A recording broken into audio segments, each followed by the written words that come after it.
Good morning, Seth. Good morning, Senator Olstein. Good morning, guys.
They are proposing that again.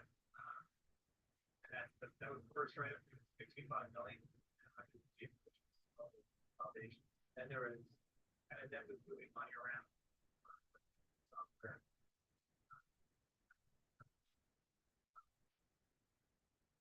yeah. Okay.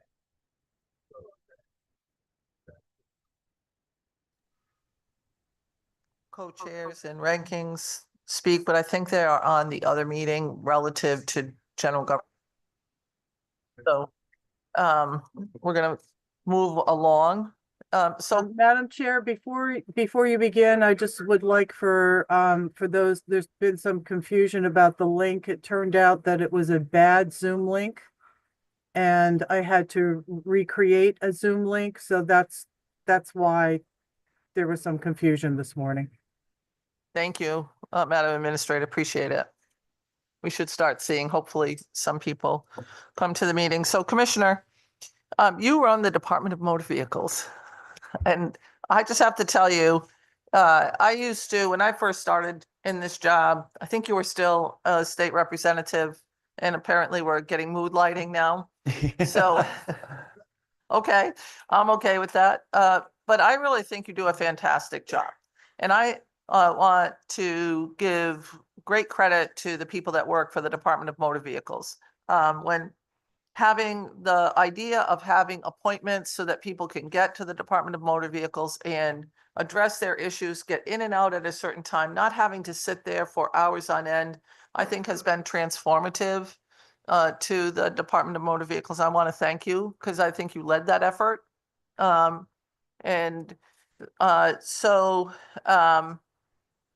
Usually we have questions, and I'm going to have a couple questions relative to the Department of Motor Vehicles, and one is on modernization. We've put a lot of money into modernization over the last little bit of time. Can you just sort of give us an overall outline of what's happened in the Department of Motor Vehicles?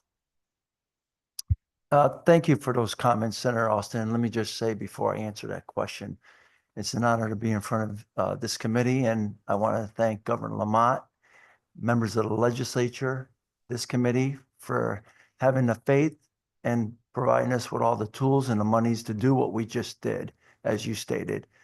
Change the DMV culture, change the DMV to help people. And like any good team, even though I may be the quarterback, without my team, we would not have done what we have done. We have an extraordinary executive team. We have people on the front lines, Senator, that work at the branches, that work in commercial vehicle safety inspections, that make sure our roads are safe. They are the true heroes of this department. And again, I could not have done that job without all of them. With that said, this committee and the governor's has invested monies in regards to modernization. I want to thank you for having the faith in that. I know over the last few years, you and your colleagues have stated that we wanted you, DMV, to be part of that modernization, allowing us to stand alone with that. And I think we've proven our point. We are an agency that's front-facing. We take modernization seriously. The monies that have been appropriated, we use that. As you know, I'm pretty fiscally conservative when it comes to that. But we have to do what's right in regards to moving the agency forward. Like anything, we have $3 million that's put in the budget for modernization. One of that will be mobile ID, digital licensing, which we're very excited about, and the governor's excited about it. And I hope that the legislators are excited about that. But any good modernization fund has to be utilized in a way that, as we all know, technology changes day by day, week by week, month by month. And I've always stated to the team and to my executive team is that having that monies in place allows us, like when you build a home, that you know you're going to have to replace the roof. You know you're going to have to work on windows. You know that you're going to have to do maintenance on that. And that's what modernization is all about. As you know, Senator, I served with you for a few years here, and DMV was always the punching bag. We were in the 1950s, 1960s, and 70s when it came to technology. This administration invested in that.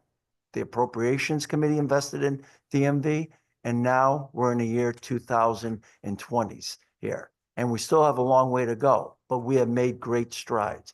And having that money in place will allow us to do this for today and for the future as we move forward. So you talked a little bit about mobile ID and digital licensing, which I am very much in favor of. But a lot of people were concerned, in particular, we have AI nowadays. Have you, when you're doing this, are there going to be certain protections put in so that we're not sharing personal information with the world relative to this format? Great question, Senator. And I will say this, that mobile IDs came out probably about 4 or 5 years ago, as you all may recall. We were listed as trying to be one of the first out there, but we kind of pulled back a little bit because we wanted to see where the technology was going. And in regards to the mechanisms that were in place to make sure that fraud wasn't going to be a particular piece of this that could eventually hurt people or departments or whatever it may be. As we found, as some states that have launched this mobile ID, Senator, they're taking it back now because of issues with TSA and the technology and the safety aspect of it. So as we speak today, we are making sure we dot every I, cross every T as we implement this. And we are in a very, very good position to say that this is probably one of the best times now to start investing in mobile licensing because we kind of ironed out all the defects that came with it in the beginning.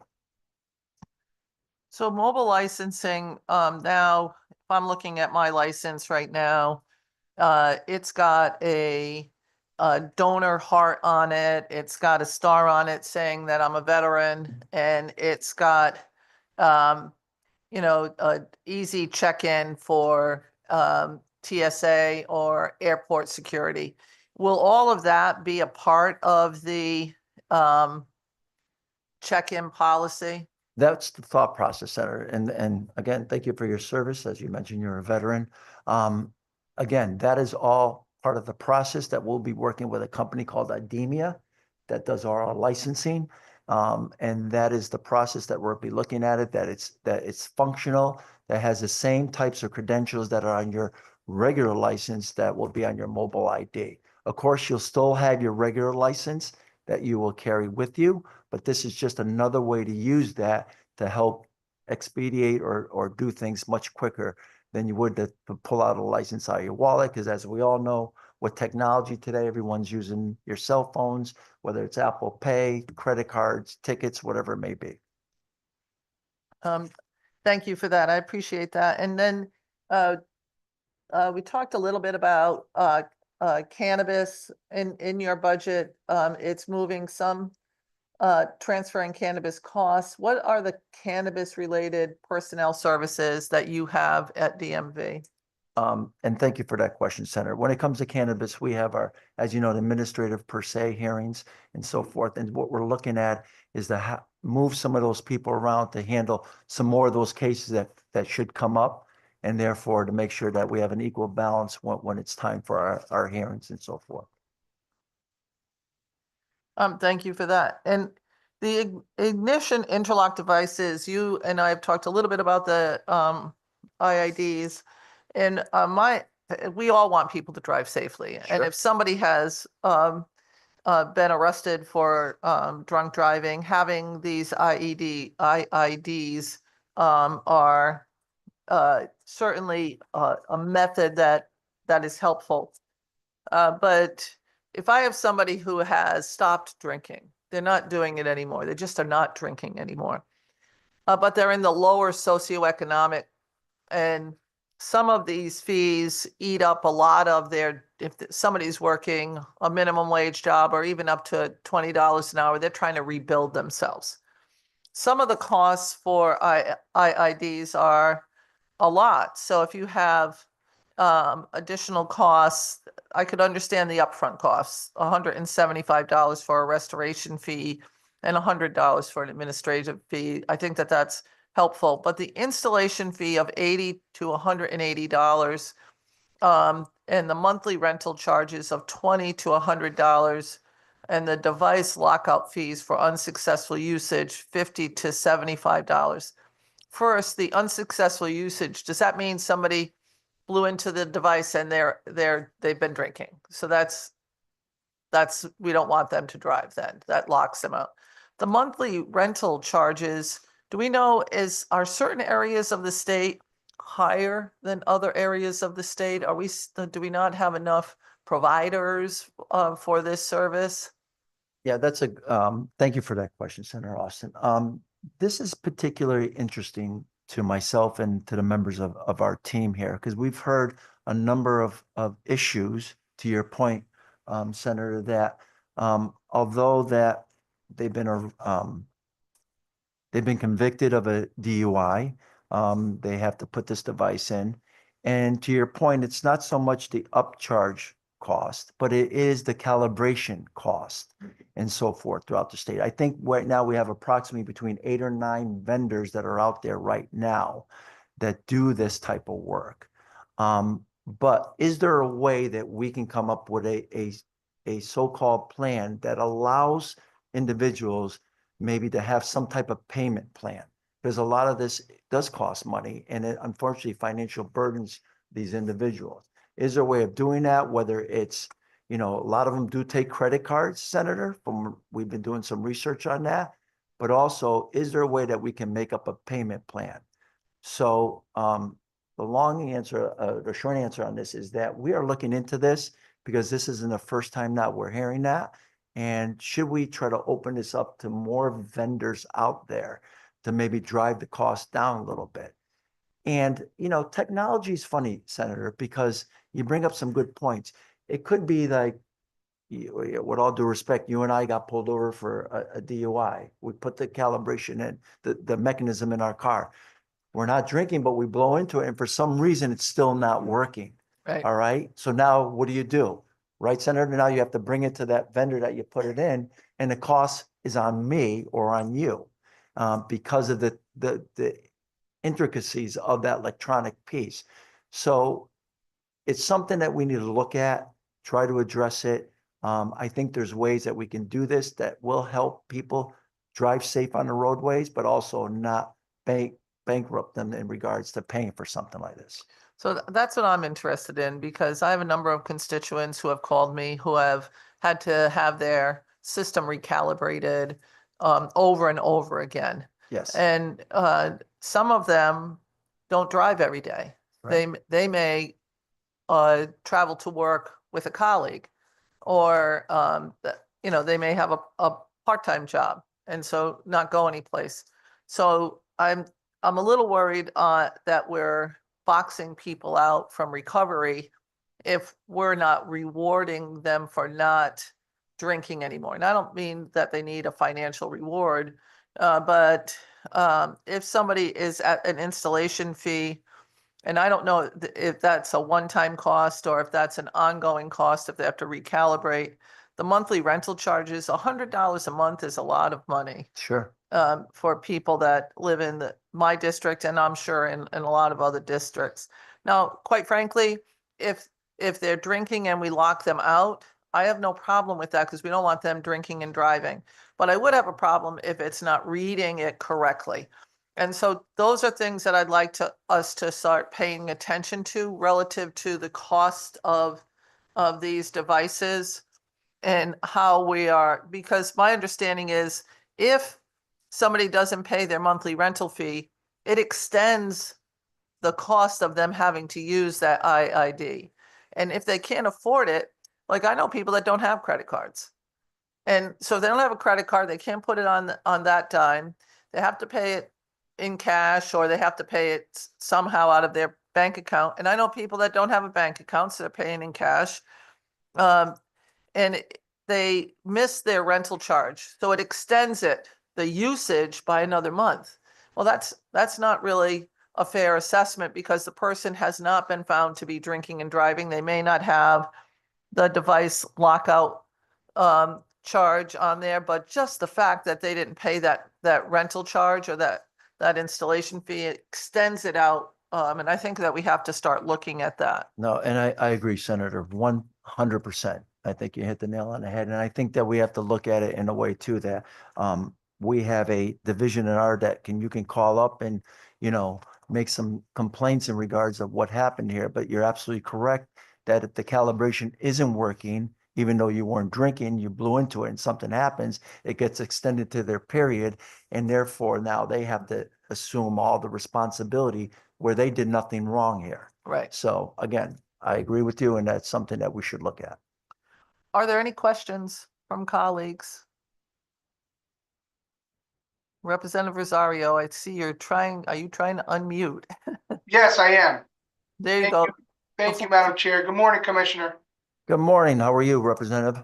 Good to see you. I'm gonna reserve most of my questions for the subcommittee work, but I just do want to say publicly, I have interfaced with many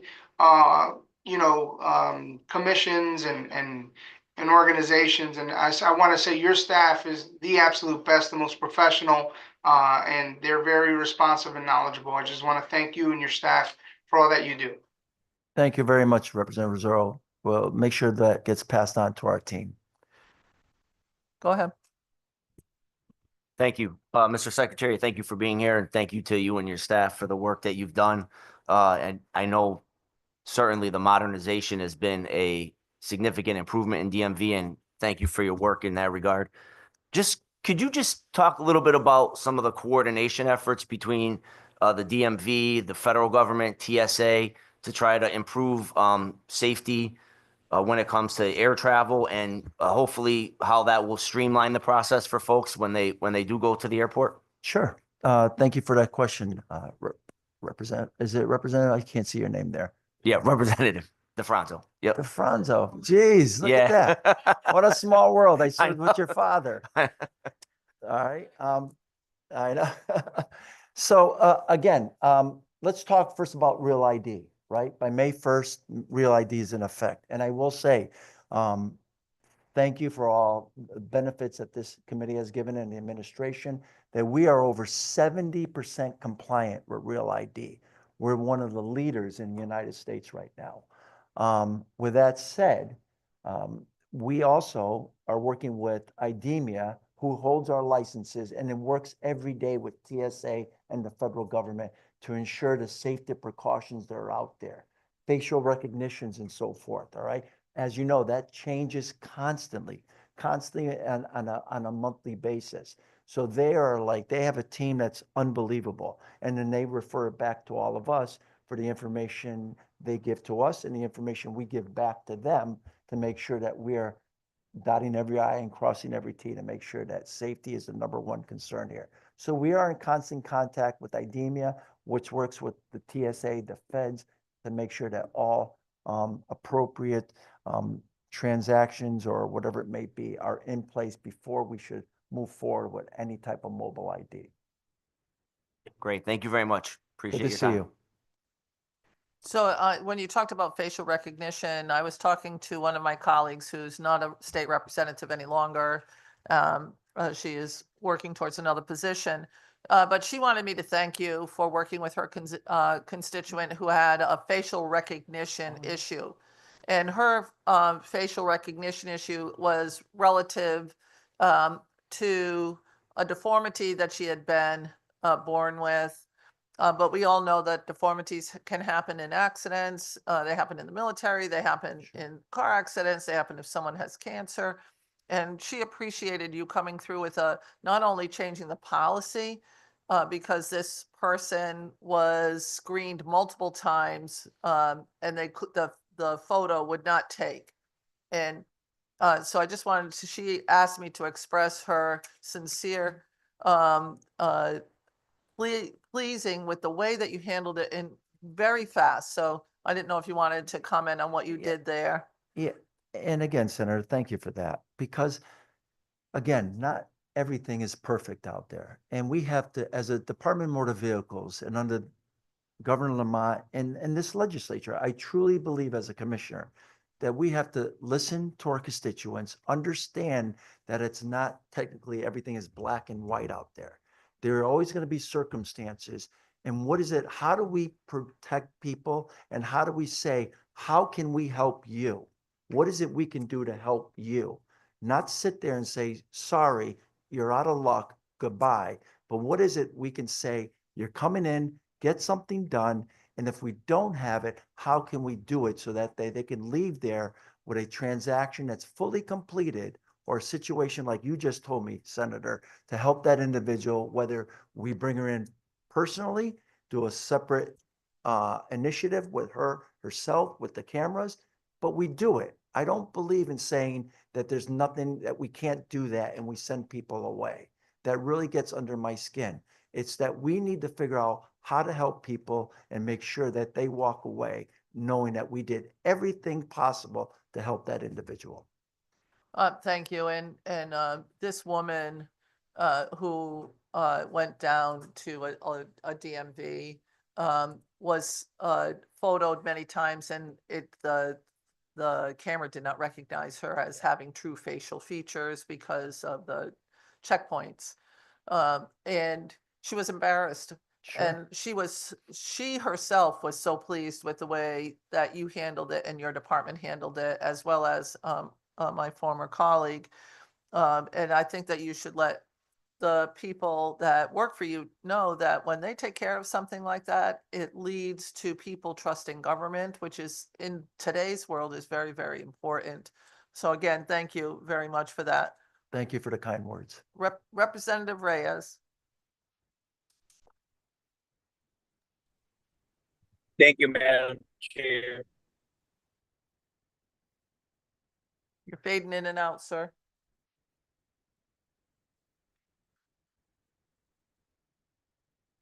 Representative Reyes, you're fading in and out. We can't hear you.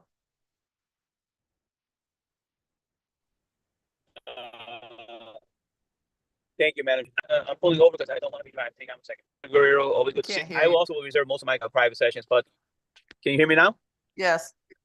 So for the commissioner, I also want to reserve my questions for the subcommittee in private, but I do want to make two quick points, maybe a comment on the myths that Black and brown people we were having issues with the technology with Black and brown associates. Number one.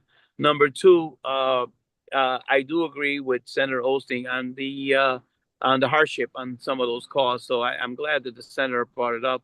And thirdly, which is a more sensitive issue, and it's affecting our undocumented population with our drive-only license. I'd like to hear what your thoughts have been with the drive-only license applications, up or down, and what are you seeing in the DMV, sir? Thank you, Madam Chair. Thank you for those questions, Representative Reyes. Nice to see you. Yes, sir. In regards to, I'll start from the bottom and work my way up there. In regards to drive only is business as usual. Nothing has changed. We still are providing that unless we get something that is coming down from the feds that tell us differently right now. But right now it's business as usual.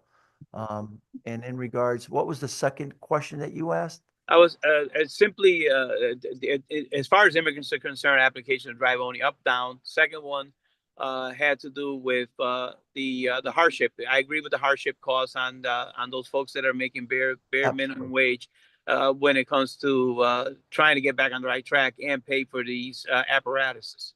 Absolutely, Representative Reyes, and that's why I commend the senator for bringing that up, and it is something that we're looking at. Like I said, the DMV does one part of it.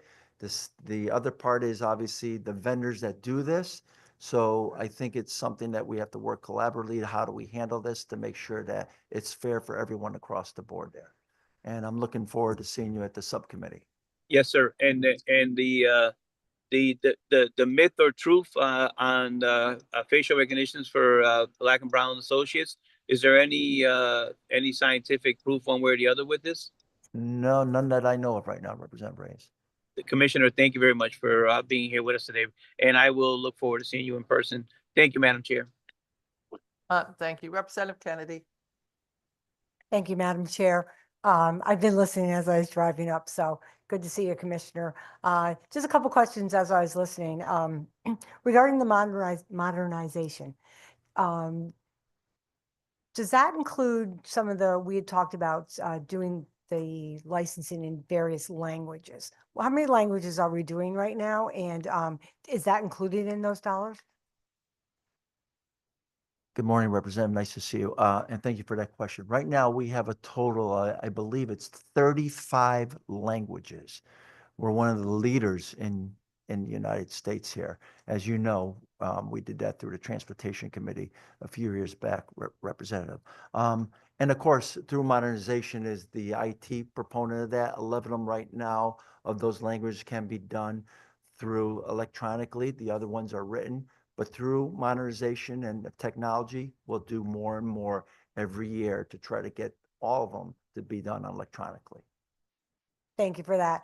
And as you stated earlier, it's changing, technology is changing every single day. Does that include interpreters as well? I'm sorry, what was that? In that line, would it include interpreters as well in various languages? That's an interesting question, Representative, because I think the interpreters is something that the individuals hire themselves. So I can't really specify on that part of it. Thank you very much. And just another question. You had stated that you're about at 70% with the changeover. Do you anticipate that going down the road, you'll have there'll be need for overtime? Because 70% is awesome. That's great. 30% is still a lot of people to process. And I just wondered how your department is, you're fully staffed enough to handle that. And thank you for that question, Representative. This is what I'm anticipating, is that, May 1st is right around the corner here. We've got 70%. I don't think Connecticut will ever see close to 90% because some people will never get the real ID. Representative, let's be honest. There are elderly people that don't travel. They'll stick with their license the way it is. With that said, I do believe that TSA come May 1st, if someone doesn't have it, it's my understanding that they're rethinking this a little bit, maybe saying to themselves that if you don't have it, you could still fly, but we highly recommend that you go and get the real ID and move forward with all that. So as we move forward here, we're in pretty good shape. We have advertising going out. We're on the radio. We're doing some other issues to get that all done. Thank you so much. Thank you, Madam Chair. Thank you, Commissioner. We're all set right now. Thank you. We don't have any other questions from people either online or in person. And so thank you very much for coming. And when you come to the subcommittee, if you could bring the list of Absolutely. modernization projects that have happened over the last few years, that would be great. Thank you, Senator, and good Thanks. seeing everyone. Nice seeing you too. Commissioner Euclid, you are up next, sir. You can kick this commissioner out now. You can tell him it's time to go.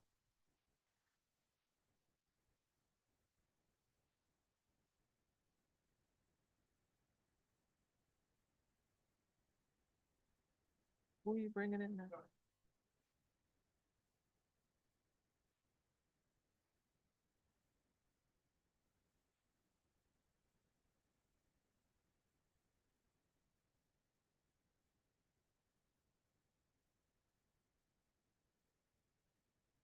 Good morning, Commissioner. How are you? Good morning, Senator. You got all the DOT and DMV people chatting with each other, I know. trying to take care of business so they don't have to call somebody.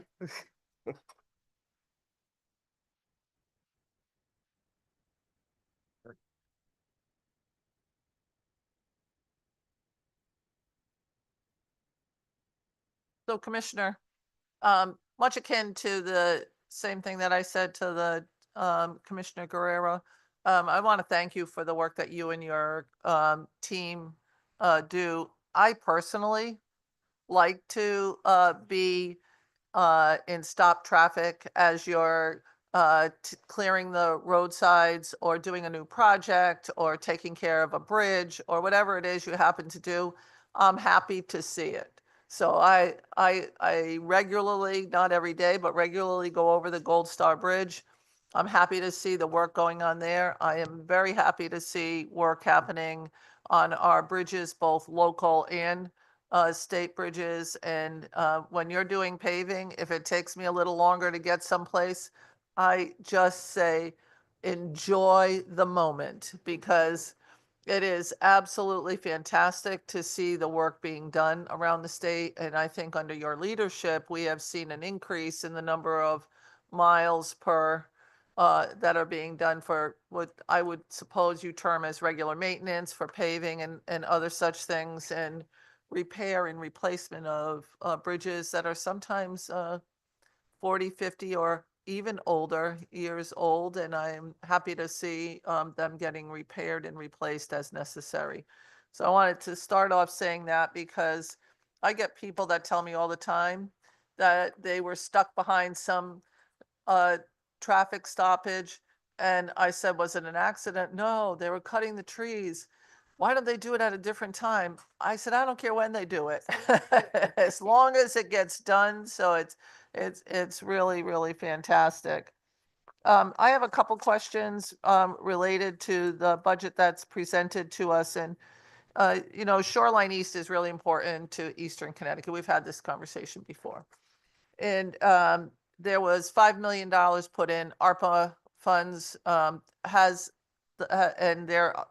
there is, it looks like the budget keeps to current services for all rail, including Shoreline East. Did that $5 million cover 1 year's worth of expenses, or are you using that over the next couple of years for Shoreline East? So it's a little bit more than a year because it started a little bit later because we had to Amtrak had to hire the contractors. So it's continuing us through October of this calendar year. And then we are continuing it. The governor's budget continues that service through the biennium. And we are continuing to track ridership with those increased service levels. So related to ridership, I'd like to have, since the pandemic through today, the ridership for all rail lines, because I'm of the mindset that if I looked at the ridership for Shoreline East, we're only funded at it's 50% pre-COVID and 29% ridership currently. But we have had sporadic funding on Shoreline East, which has led to a lot of people not coming back, because without having standard times when people can count on getting someplace and getting back, it's hard to increase the ridership. do you have, besides us giving you more money, do you have a plan for increasing, the services on Shoreline East? At this time, we don't have a plan to increase services. It is, any rail service is expensive to increase. And so what, the governor's budget does do is continue, reliability. And so individuals know that service will be there for the next couple of years, so we can continue to track the ridership, so that the governor and the legislature have the data points of, as you said, there's been spikes and droughts in the service. So if we continue stability there, people know the service is going to be there for a few years. Hopefully that is providing them with reliability they need to come back to the service. We did add, not just added trains, we actually added through trains to Stamford. That was something the ridership, people riding Shoreline East told us they really wanted. Bureau Chief of Public Transit, Ben Limmer, worked with those advocates to make sure that one train in the morning, one train in the afternoon, evening is what we'll call a through train. So it continues all the way through to Stamford, so they don't have to get off in New Haven, transfer, and then continue to Stamford.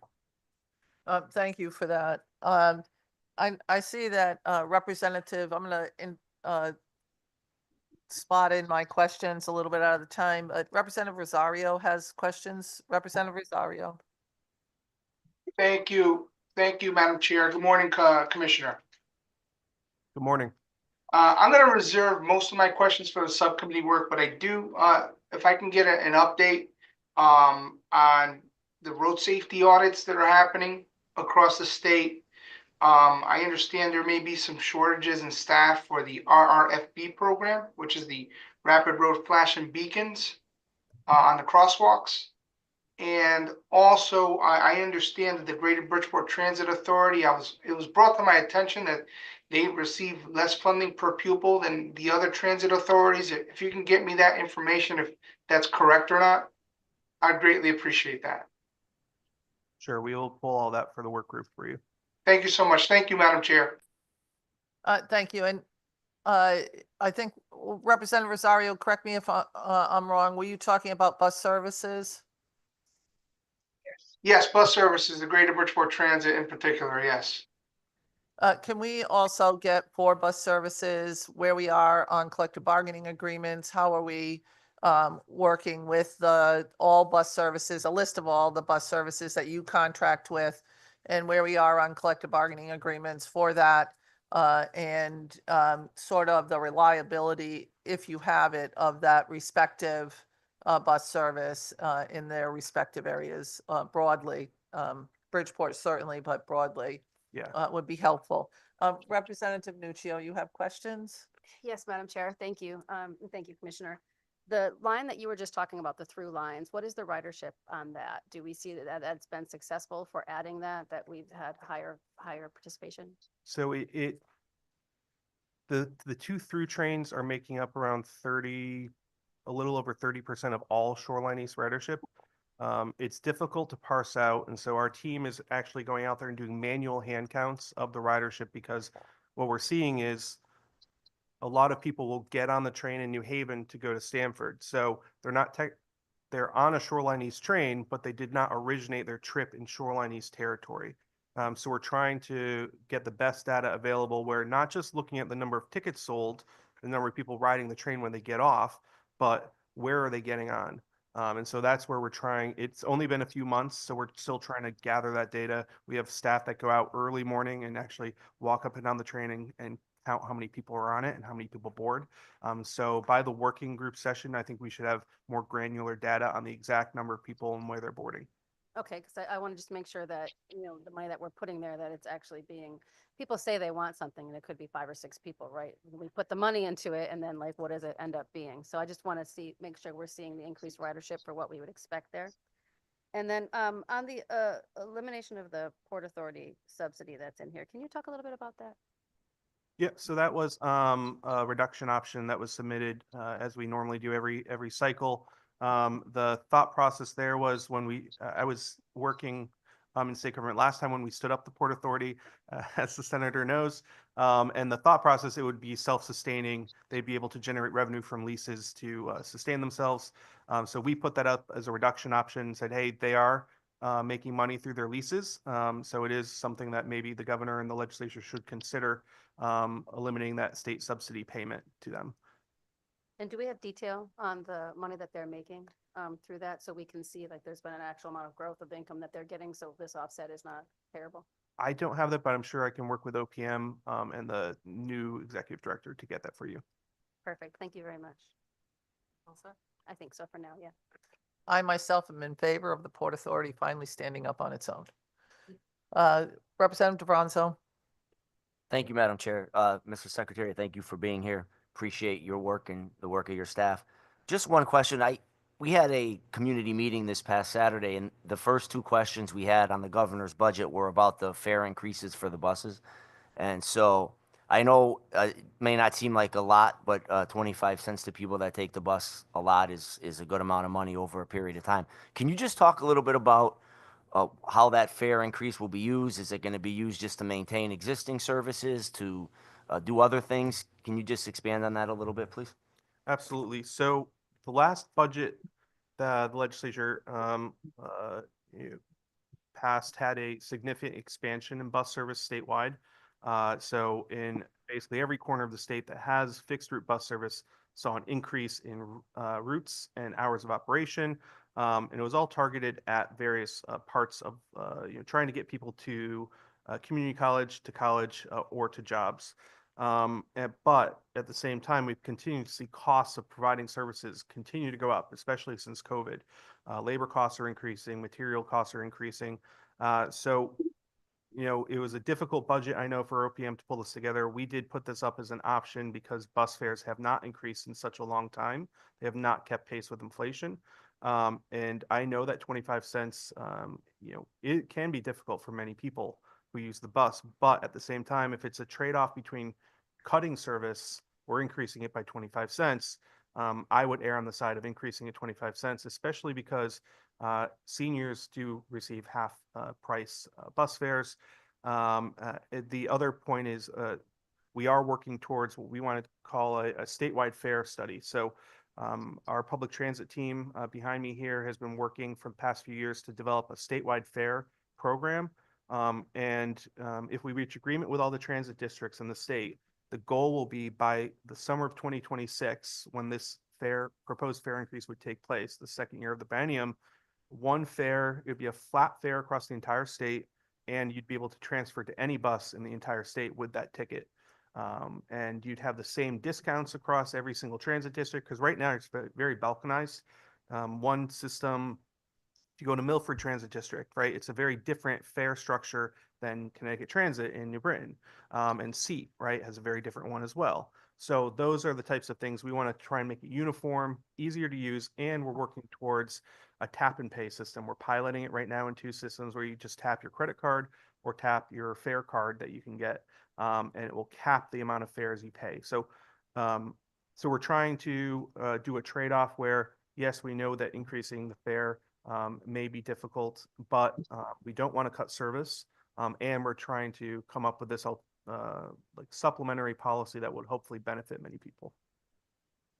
Thank you very much. I appreciate that, because I don't think their questions were necessarily a complaint about the increase in fees, just looking for a broader explanation in terms of where that money would be going to. So I appreciate that. Thank you. So Commissioner, relative to Town Aid Road.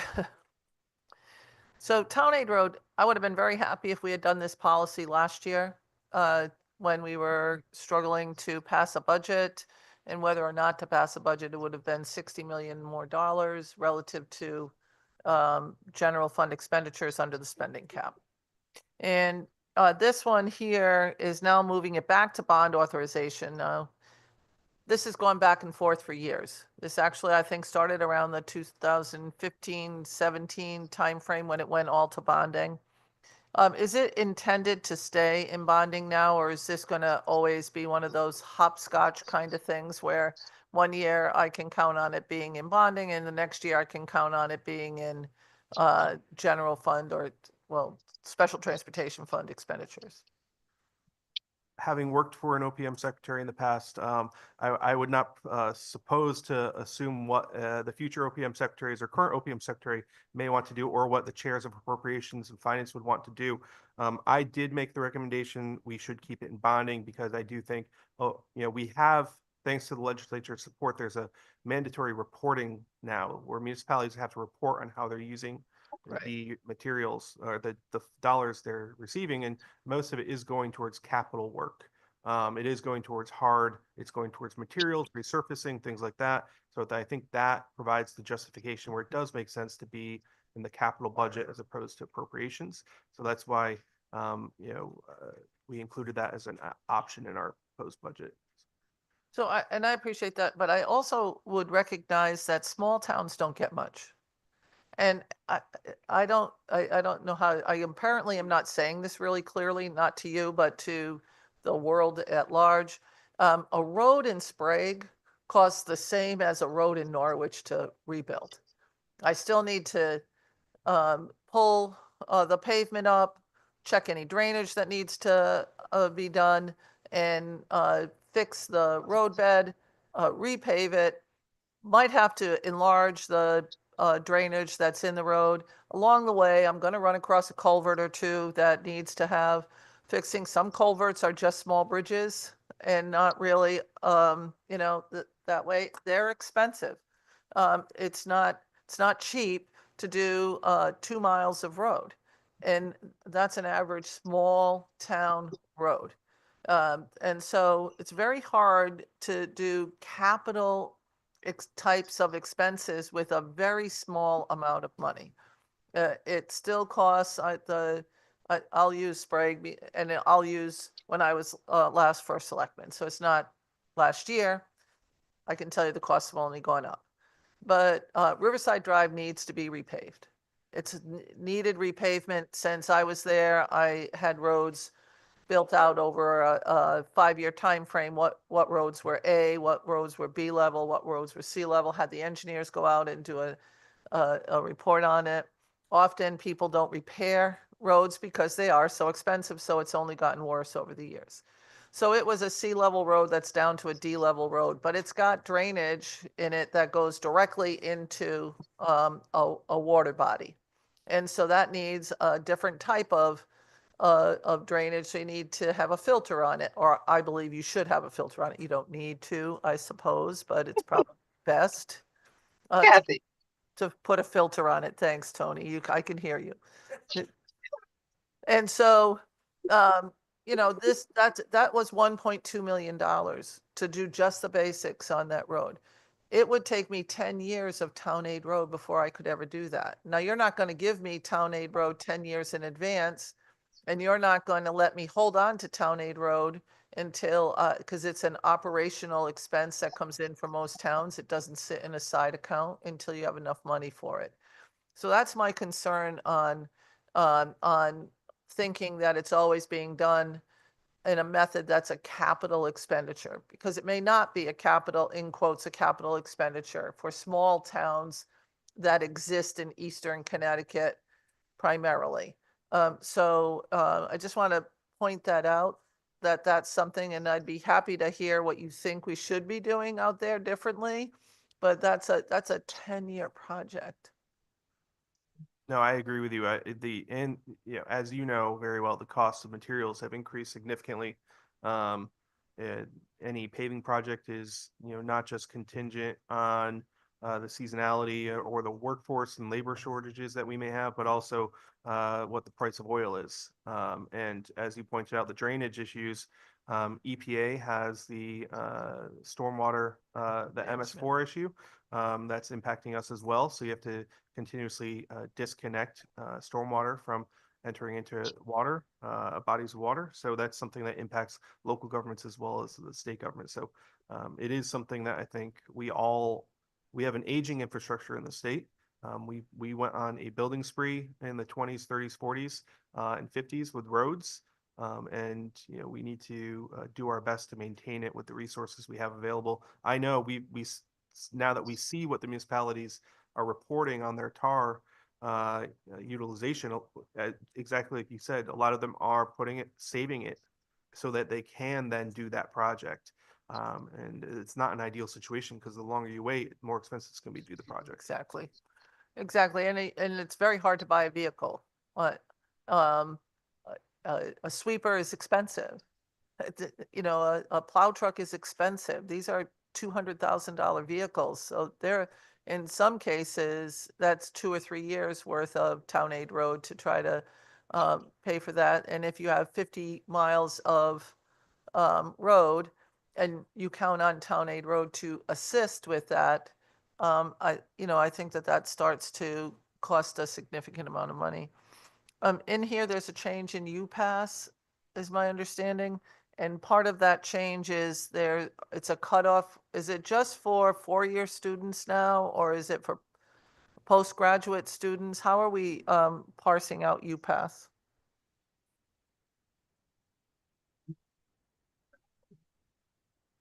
Yeah, so a few years ago, it's extended to all students at the public institutions of higher education.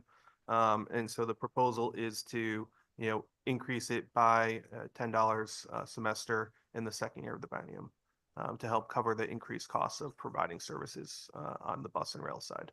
And is it for all students, even postgraduate students? Because in the secretary's report out, there was people that were asking questions on whether or not this actually covered, students for master's degrees or students for PhDs. Is it covering all students at UConn, for We'll example? check with Lisa Rivers, our transit administrator.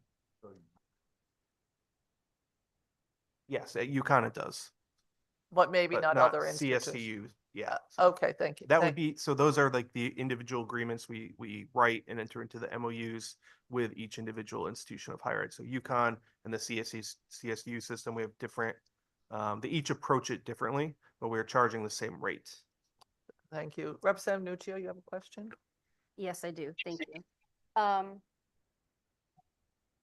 The conversation about the town aid road is useful because I'm like debt adverse. And when I look at the amount that this is going to cost from an interest perspective, we're looking at anywhere between a 33 to 35% higher rate for the town aid roads. But you're talking about how it being capital projects, and those are typically bonded through the towns.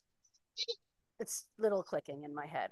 I'm trying to kind of make it balance, because again, like you take out, you're talking about 33 to 34% interest you're paying back on this over the life of the loan, and that just adds to our debt. So it's always something that I'm thinking about. In regard to the rail operations, this is not like my strong suit. Right? I live in northeastern Connecticut. The only trains that we have out there are like old ones that carry a little bit of product here and there, and when they come, everybody stops and stares, so we don't have that kind of public transportation out where I'm from, in the country. So looking at this for the Shoreline East, I noticed New Haven and Hartford are back at 100% of the runs from pre-COVID. Can you tell me the last time Shoreline East, what represented 100% of the runs? You might not have this now, which is fine, and what their ridership was. Like, well, I don't even know if it helped, obviously pre-COVID, but I don't know if pre-COVID they were at what was 100% of their runs prior to that. Have they continually been going down? Is it less ridership? I want to understand again the greater need for Shoreline East, or is it's not necessarily, is it a need or is it a want? Like, what is the difference? When were they 100%? What was their ridership at that point? So I knew this a year ago when we were discussing the ARPA piece. So I apologize on the specific run number. We will get that for you, the working session, and follow up to this.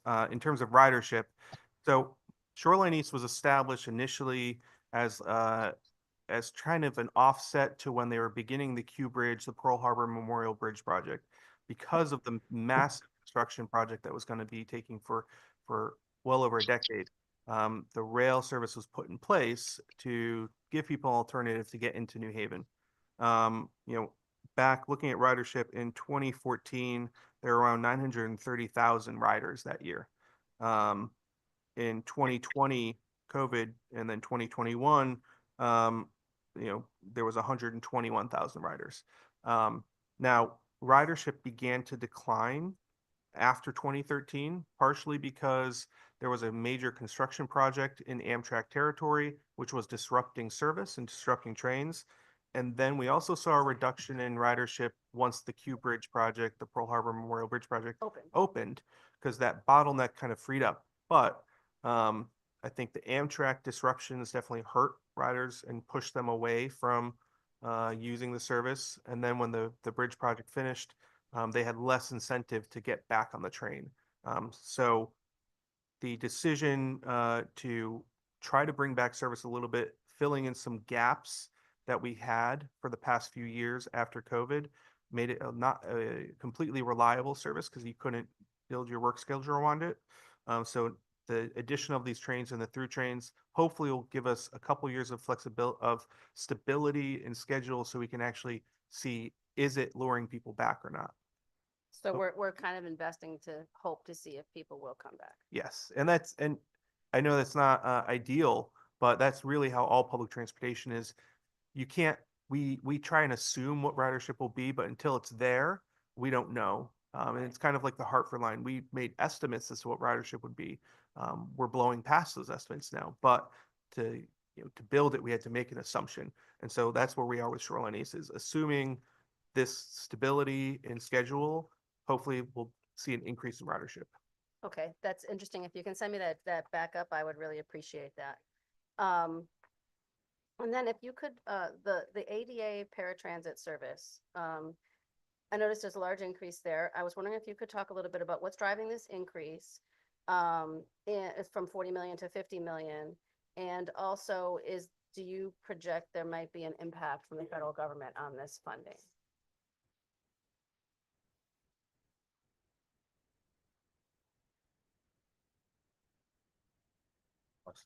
So when we did the service expansion in the last budget, we kind of left off, collectively, we all forgot to also plus up the ADA budget. And anytime you increase service on fixed route transit, by law, through the federal government, we have to similarly provide services for individuals who were with mobility impairments, who use ADA paratransit in those new areas. So we started new service in Southington. Southington never had bus service for decades. So now we have to provide ADA paratransit service in that territory. So this budget reflects two components. One, it's adding that money in to reflect the mandatory coverage that we are providing today, so through the different transit districts.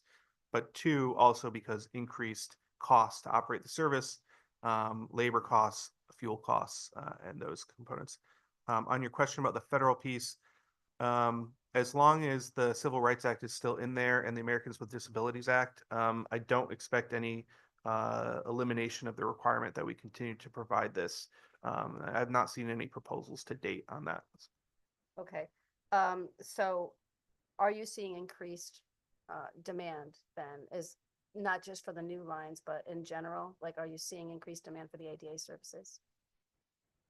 I will have to get that number for you. I have Okay. bus fixed route numbers. I don't have the ADA paratransit numbers, so I'll get that back after this meeting.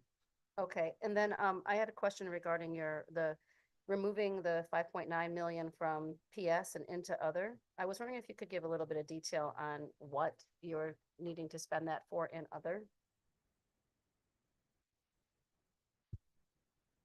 Good morning, Gary Pescasolido, Bureau Chief of Finance and Administration. There was a series of different costs that were identified that were actually far in excess of the 5.9 million that were requested for other expenditures that we were asking for increases to the OE budget. And there was a determination made that I guess with 5.9 million extra coming into OE, they realigned it from the personal services budget, where we always expect to have some level of surplus due to the general ongoing vacancies from attrition. And there was, the line items there were just some of them. There's IT software increases that were somewhere in the 500,000 to 600,000 range. Excuse me, 700,000. Telematics on our fleet was 600,000. We had highway electrical supplies. We have an ongoing shortfall of 3.2 million. There's trash removal costs that have accelerated, 301,000. And there's some of the higher ones. We have electricity for highway facilities, We're looking at 2.4 million additional. So some of these costs will be realigned into that 5.9 million, but there was about I think 13 million total that we were actually asking for, but they found the 5.9 million to realign, which will be something we'll work with, and we'll identify what the most priority items are to be able to fund. Okay, thank you very much. So I would also remind you, Commissioner, that Senator Hartley was always asking for rail up to Waterbury. And those numbers have also blown through the early estimates by having that stable, reliable service. So I have Representative McCarthy Vahey, who has a couple of questions. Thank you very much, Madam Chair, and thank you, Commissioner, to you and your team for being with us today. Two themes of my questions. One, which probably won't surprise you, related to funding available for the complete streets work that we do, and considering all users when it comes to transportation, specifically thinking about safe routes to school, community connectivity, road diet work. I know Represario talked too about road safety audits. When it comes to this budget and also any impact that you're hearing or expecting from the federal government, can you give us kind of the broad picture of if and how those kinds of grants that are coming to municipalities we can expect them to be impacted? Yep. Good morning, Representative. So great to see you. The good news is that the governor's budget does continue to fund local grant programs through our department. So the Community Connectivity Grant Program is funded in the capital budget, as well as the TRIP program, which is a new program the legislature helped create, which is focused on rural infrastructure projects. We actually just today, we issued a press release announcing the opening of solicitation of applications for the next round of community connectivity grants. So we're going to continue that very successful program. I think we've, over the life of the program, awarded over $62 million. And so we're looking at another $12 to $15 million for this round of applications. With respect to the federal component, we have not seen any proposed changes on that front. US DOT leadership, Secretary Duffy, I actually met with him last week, and he spoke about his commitment to focusing on safety. All aspects of transportation, safety is their priority in all forms. So we're looking forward to continuing to work with him on advancing safety projects here in Connecticut, and I hopefully will continue to do so on the municipal level as well. Thank you. That's great to hear. And certainly those community connectivity grants have helped keep people safe in many communities throughout the state. The second theme of question is the Special Transportation Fund, something you and I have been talking about together for many years, as has this legislature.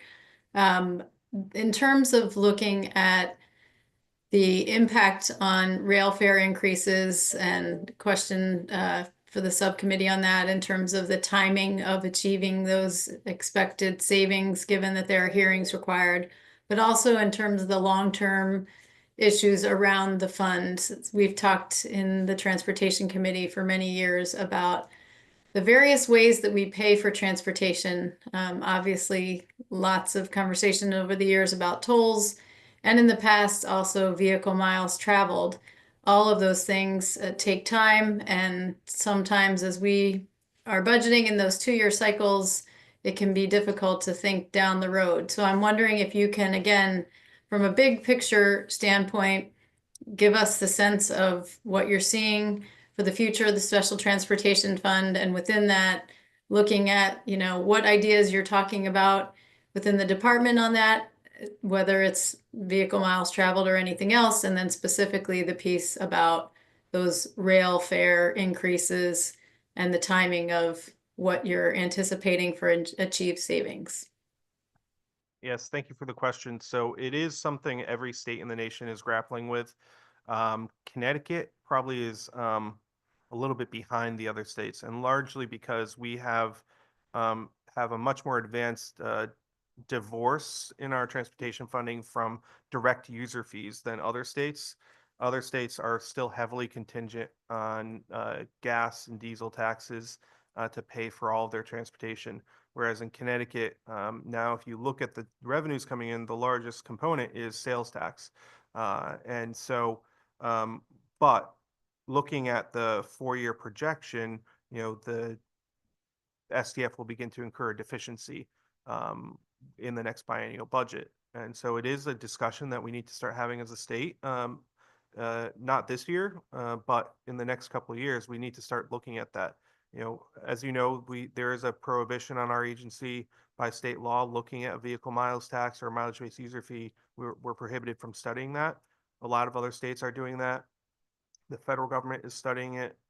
That's the end goal, I think, for everyone in the transportation industry, is to have it go back to a user fee system. Today, someone who owns an electric vehicle does not pay a gas tax or a diesel tax and contribute to the cost of the road, other than the cost to register their vehicle, which is what someone with a gas vehicle does as well. So it is something we will need to discuss, because not only because the lack of collections, but also because the cost to provide the current services today goes up every year, especially on the public transportation side. And so with respect to the timing of the fare increases, Metro North is also pursuing a fare increase to begin in July or August. And that's one of the reasons why, we proposed a similar fare schedule with them. We do believe we will be able to achieve that start date. We would start the study, the Title VI study on our end now, and have, contingent on what ends up happening in the final budget, we'll be in a position to implement that. And we know that we have to do things like hold public hearings and all those other components. So we would start that process throughout this time period to be in a position to effectuate those fare increases at the appropriate time. Thank you, Commissioner, for those answers, for the clarification on that. And I would chime in, as I have in the past, that we should be able to study and look at vehicle miles traveled, because we're going to have to look at the long-term sustainability and the options, and certainly to keep up with the conversations that are happening throughout the country. Thank you very much, Madam Chair. Thank you, Representative. So I'm going to go a little bit parochial on Eastern Connecticut. So Eastern Connecticut, the 3 counties are broadly a third of the land mass of the state. And whether accurate or not, many people in Eastern Connecticut feel they don't get their due from consideration in projects, big projects, and other things. And you actually are doing a lot of big projects in Eastern Connecticut. You're going to take care of Route 82 in the Norwich area over the next couple of years. There's been a project up in Columbia, the Hop River Road Bridge. I am still uncertain if that's you or DEEP. I know you took care of one bridge. I actually went out, drove over it, walked over it. It's beautiful now. Thank you. But I'm trying to figure out if the other one is relevant to you or relative to DEEP. Now, I've asked you to look at the economics of the Mohegan Pequot Bridge. And it is something that when I went to the Council of Governments in their library, they have an old the Federal Highway study that said in it, in part, that the Mohegan Pequot Bridge should be increased in size. Whether that's putting a bridge next to it or increasing the size of the bridge. I don't build things. I just like seeing things built.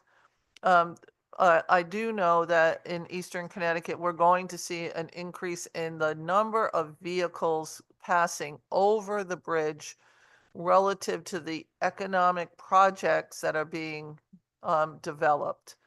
They include, but are not limited to, the Preston incinerator doubling in size and handling more of the state's waste that will travel over that bridge. The food waste project that is going to happen over that bridge. It will happen to be in the same location as the Preston incinerator on land that SCARA owns. SCARA rents the land or to the Preston incinerator folks. Cashman down the road will be something. I have no idea what they're going to do because the people are in a debate on what they want at that industrial site, which used to be the Dow Chemical site. The Mohegan Tribal Nation is looking at Preston Riverwalk project. We're hoping that Preston will be able to turn that property over sometime in the next year to the Mohegans. And Mashantucket is weeks away from opening up Great Wolf, which is a absolutely fantastic tourism destination, and I hope a lot of people go. So first, I want to thank you for working with both tribal nations and treating them as the partners that they are. I think both of them are excellent partners in the state, and I really appreciate that you reached out and had a team go and have a conversation with them. I hope you enjoyed your visits. It's fantastic, right? But where do you stand on the Mohegan Pequot Bridge and its relative looking at it? Yeah, so I'm gonna ask Kim Lasay to come up and swap out for Gary. Kim is our Bureau Chief of Policy and Planning. So I spent an afternoon with Chairman Butler, and we talked a lot about a lot of the issues that they are having with transportation out there at the Mashantucket Pequot Nation. And I acknowledge that, everything we do is in partnership with them because they are a sovereign tribal nation. They basically are consulted on all of our capital projects. And so we work with all of the tribes on every project we do in the state. And they are a valued partner. And we're working with them on some initiatives that hopefully we'll be able to announce in the next few months that I think you'll be very excited about. But we're trying to work on some logistics. So on the bridge itself, and actually we just had a call yesterday with Preston, I believe. Yeah, so I'll let Kim talk about where we are with the consultant to do that analysis, because as we promised to you, we definitely understand there is going to be growing traffic out there. But in order to do anything with federal funds, we need to identify what's the purpose and need of the project. And now that we are in these conversations and we can get the actual data on how many trips will be generated, where the trips will be going, that'll help us be able to determine what do we need to build. It may be a bridge next to it. It may be a bridge further up on the other side to have two different routes. But I'll let Kim talk about the process. Just introduce yourself. Good morning, Senator. Kim Lasay, Bureau Chief of Policy and Planning, and the Commissioner covered quite a bit of ground there for me already, but we are in the process of onboarding a consultant to conduct a corridor study around the bridge and the surrounding area, exactly how far that will go. We need to collect some information first, right? So we want to make those data-informed decisions, and we'll be taking a look at traffic, what will be the generators out there, and we'll be conducting a transportation corridor study, which is that first step to determine what are our needs and deficiencies out there, what is the purpose and need, and what is the right fit, what is the right project for that area. So right now, we are reviewing a scope of work from our consultant, and we'll be heading into negotiations to get that kicked off. And I'll just add to that, Senator, one thing, we did talk with tribes about is, they are in negotiations on economic development projects, and they don't want to reveal necessarily what they're going to be building. Correct. So we talked about that, and we said, look, as long as you can tell us traffic volumes, let us know the volumes that are being generated. It can just be a square box. We don't know what it is, but we just give us volumes that'll help us do the study.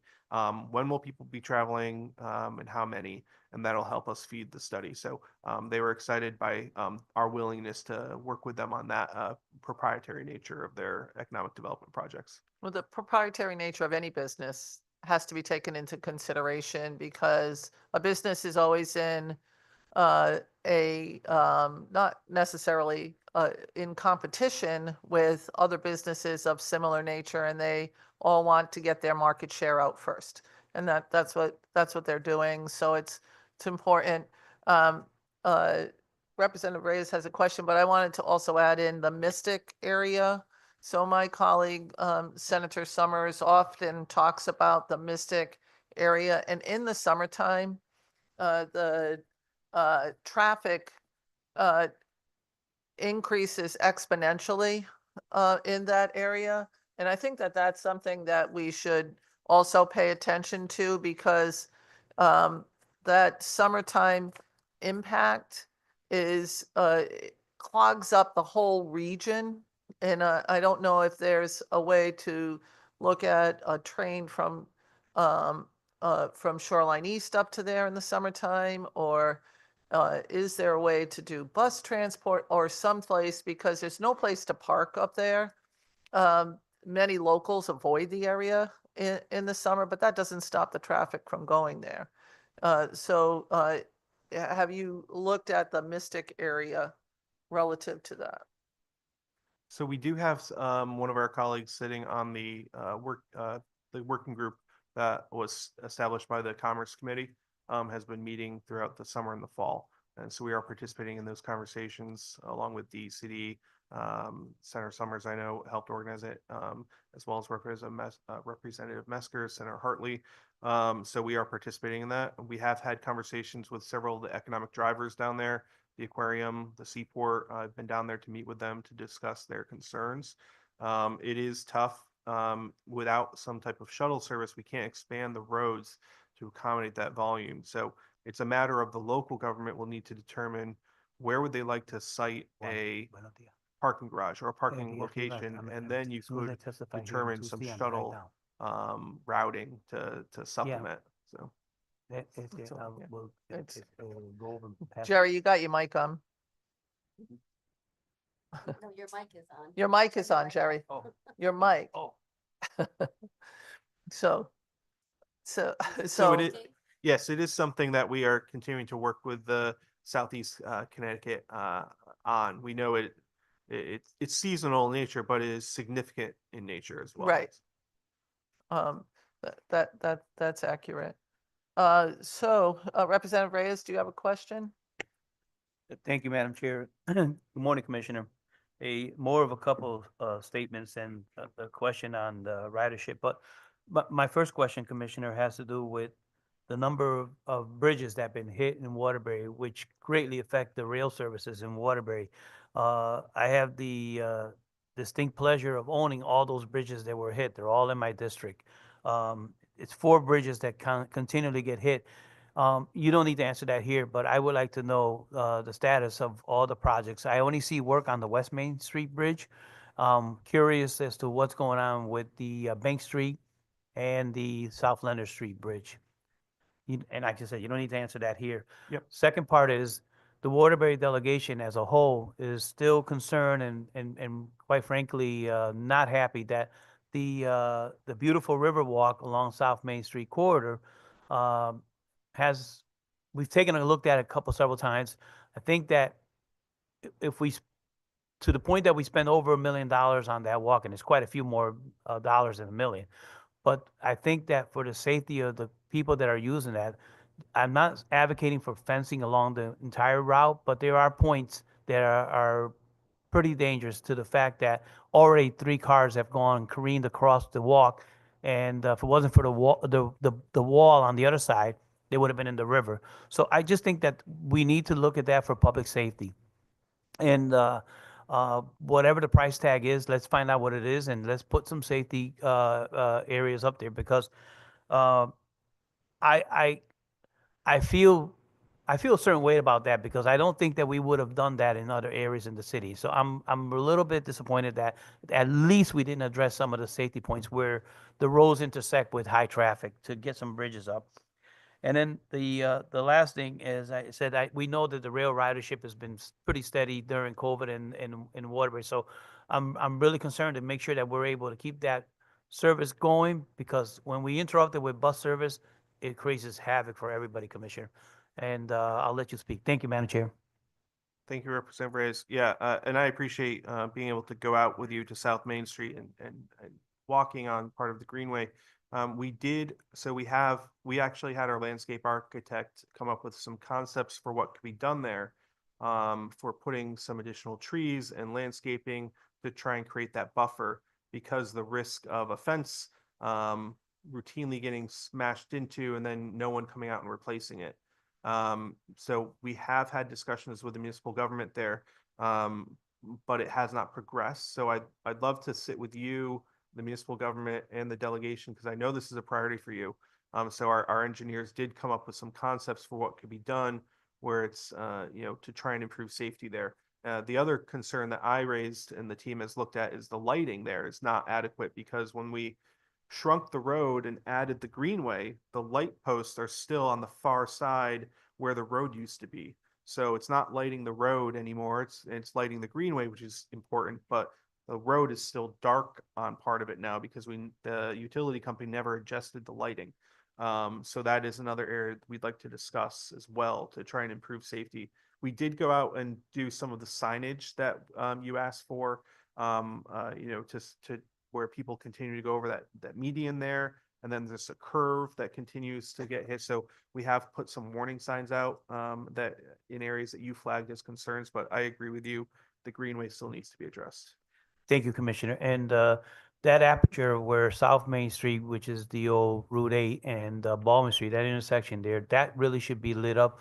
What happens at night is cars drive right over that island, and we didn't put any raised curb there for the purpose of making, we don't want cars to get totaled there. But the fact that it's not well lit, to your point, just raises the amount of potential for an accident there. But thank you for what you said, and we will continue to work together on that river walk. And I'll just add, Representative, so on the Waterbury branch line, that is a huge success story. I know Senator Hartley's not here, but I will add her passion project about renovating the interior of the historic train station. That will be breaking ground this calendar year. So this fall, we will go into construction on the historic renovations to there, as well as the train station itself, the platform, renovating the platform, and each of the stations on the Waterbury branch line to make them all ADA accessible. That's awesome, Commissioner. Thank you very much. Thank you, Madam Chair. It shows a little bit of a tenacity on Senator Hartley's. She had never stopped talking about the Waterbury line, and I think that it's finally come to fruition, and it has made a big difference in travel. She never let anybody forget what was going on there. I can remember sitting next to her over and over again and have her talk about the Waterbury line. So I'm glad to see that something's happening there. Relative to the lighting that you just talked about, also brings to mind projects that we have been working on in Eastern Connecticut relative to crosswalks. And I know that I've talked with you, I've talked with Eversource on this issue. Do you think that, so people understand what it is the lighting in areas that were funded through a variety of different funding sources, and a couple of cases, lots at the local transportation capital improvement plan, something I'm totally in favor of supporting because I think it does good things. But there seemed to have been a dispute between DOT and Eversource. Has there been some resolution to that so that people, if there are crosswalks that are out there now, are we going to finally see the lights actually get turned on? Now, Senator, thank you for that question. So it has been a little frustration. So the issue has been historically they are our lights, traffic signal lights, crosswalk lights have been unmetered. A new decision has been made that we will have to use have meters out there at each of those locations.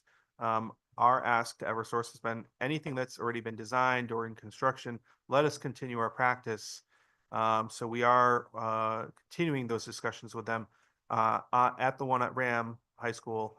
That one we are escalating as a priority just to get it activated. So we are just waiting to hear back from the utility company.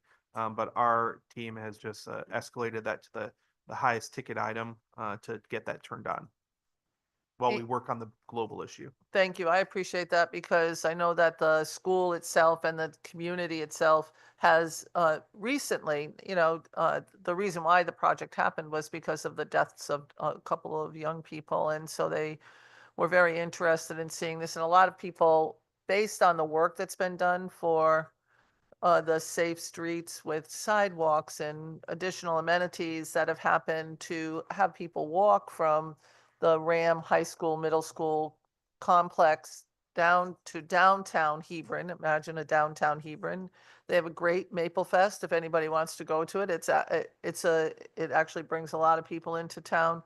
But they wanted to make sure that was energized so that the lights would be in the proper place on the crosswalks, much akin to what Representative Reyes is concern was, where you talked about the lights remaining where the road used to be. Green space happened, and now the lights are not on the road. So we want to make sure that the new crosswalk is correctly lit. So I appreciate you doing that. I also found out in working with some people that that DOT owns some dams now. I thought that was the purview of DEEP, but there's a dam in actually across from the Mohegan Reservation, and I'm wondering where do you first, can we get rid of dams that you have? Is there any way to get rid of those dams and put them back to the run of the river or the run of the area? So yes, we can. It's not easy, but I believe this one we sent a letter back. I know the mayor of Norwich reached out to us. We did indicate that we would work with DEEP to dismantle and remove that dam once funding becomes available. I will have to check on the status of that. I know we sent the letter back affirming that we would work with them. We can't do it alone. We need to work with DEEP as the regulator. But Right. we do own a small number of dams across the state. I wish that was something I learned when I took this job as well. So, I was very surprised. So I don't see any more questions online. Representative Kennedy has a question. Question and comment. Thank you, Madam Chair. Great to see you, Commissioner. First, I just want to thank you and all of your crews that have been out the last couple of weeks with storms, and yet another one maybe tomorrow and another one over the weekend. Truly appreciate the roadways look great. So thank you for all that work. And on that note, are you where are you as far as vacancies with your snow plowing staff and whatnot? Will that result with the number of storms we have coming, although some were minor, with overtime? I am so glad you asked that question because no one asked about staffing, and I have. So this has been my focus for the past couple of years. So I am really, I have a fantastic team at DOT. The individuals behind me get so much done every single day.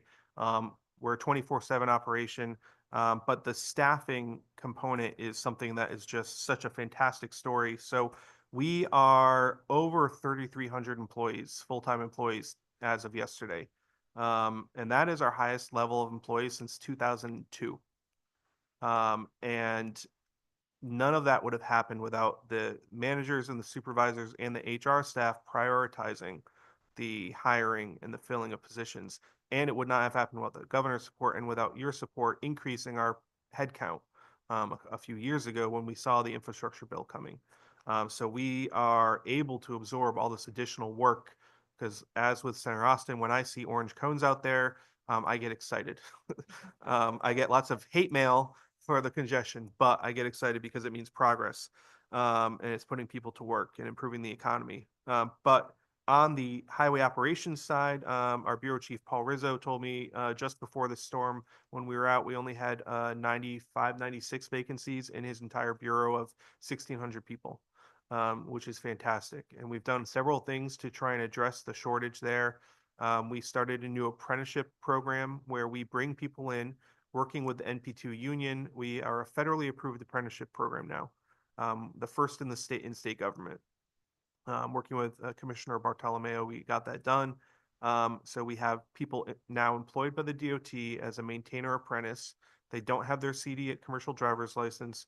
We train them to get their CDL. They don't need any experience in this job. And then when they finish the apprenticeship, they will become a full-time maintainer too, assuming we have vacancies to fill, which we always do.